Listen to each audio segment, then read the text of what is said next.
வணக்கம். டூத் பேஸ்ட்னு சொல்கிறோமே, ஏன் டீத் பேஸ்ட்னு சொல்லக்கூடாதுன்னு யோசிச்சு பார்த்துருக்கீங்களா? சில பேர் யோசிச்சு பார்த்துருக்கலாம். ஆனாலும் அதுக்கு சரியான எக்ஸ்ப்ளனேஷன் கிடைக்காம சரி இப்படி தான் யூசேஜ்னு சொல்லி அக்செப்ட் பண்ணியிருக்கலாம். பட் இதுக்கு பின்னால் ஒரு ரூல் இருக்குது. Tooth paste is a compound noun. Compound நவுன்னா என்ன? ரெண்டு நவுன்ஸ் சேர்ந்து ஒரு நவுன் ஃபார்ம் ஆகும். டூத் ஒரு நவுன், பேஸ்ட் ஒரு நவுன்.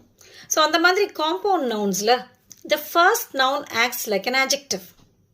சரி, அதுக்கும் இதுக்கும் என்ன சம்மந்தம்னு யோசிக்கலாம். பட் adjectives பற்றி ஒரு விஷயம் நீங்கள் தெரிஞ்சுக்கிட்டிங்கன்னா இந்த எக்ஸ்ப்ளனேஷன் இன்னும் நல்லாவே புரியும். adjectivesக்கு ஒரு ஃபார்ம் தான் இருக்கும். சிங்குலர் ப்ளூரல்னு ரெண்டு ஃபார்ம்ஸ் இருக்காது. ஒரு பாயை நம்ம சொல்கிறோன்னா குட் பாய்ன்னு சொல்கிறோம். 2-3 பாய்ஸை சொல்கிறோன்னா கூட குட் பாய்ஸ் தான் சொல்கிறோம். பாய்ஸ் அந்த நவுனில் தான் அந்த சிங்குலர் ப்ளூரல் டிஃப்ரென்ஸ் தெரியுதே ஒழிய adjective குட்டாக தான் இருக்குது. ரைட்டா? a big house, big houses. Big ஒரே வார்த்தையாக தான் இருக்குது. ஸோ அந்த ரூலை தான் நம்ம இங்கே அப்ளை பண்ண போகிறோம். ஸோ the ஃபர்ஸ்ட் பார்ட் இருக்குது, அது adjective-ஆ ஆக்ட் பண்ணுது. அப்போ அது டூத்னு சிங்குலர் ஃபார்மில் இருக்குது, தோ the meaning is plural. இது மாதிரி இன்னும் சில வேர்ட்ஸ் பார்ப்போமா?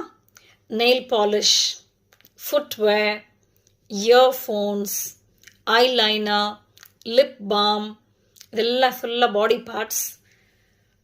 plural in meaning but singular in form. இந்த பாடி பார்ட்ஸ் இல்லாத வேறு சில காம்பவுண்ட் நவுன்ஸும் பார்க்கலாம்.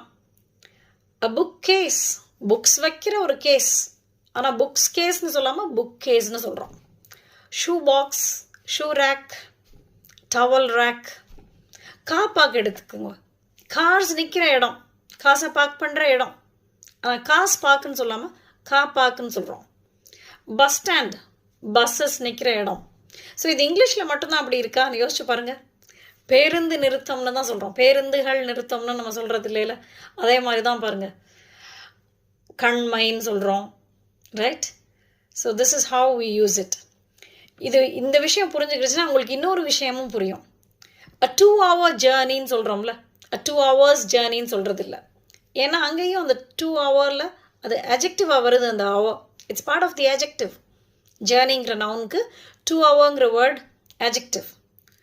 a 6 mile walk, மைல்ஸ்னு சொல்லாமல் மைல்னு சொல்கிறோம். a 3 month course, a 100 rupee note. இது எல்லாத்துலேயுமே இந்த நவுன்ஸ் எல்லாம் adjectives-ஆக ஃபங்க்ஷன் பண்ணுது. அதனால தான் அது நம்ம சிங்குலர் ஃபார்மில் போடுறோம். இப்போ புரிஞ்சிருச்சா? இது மாதிரி வேறு சில வேர்ட்ஸ் உங்களுக்கு தெரிஞ்சிருந்தால் அதை நீங்கள் காமெண்ட்ஸில் போடுங்க, அவசியம் பார்க்குறேன்.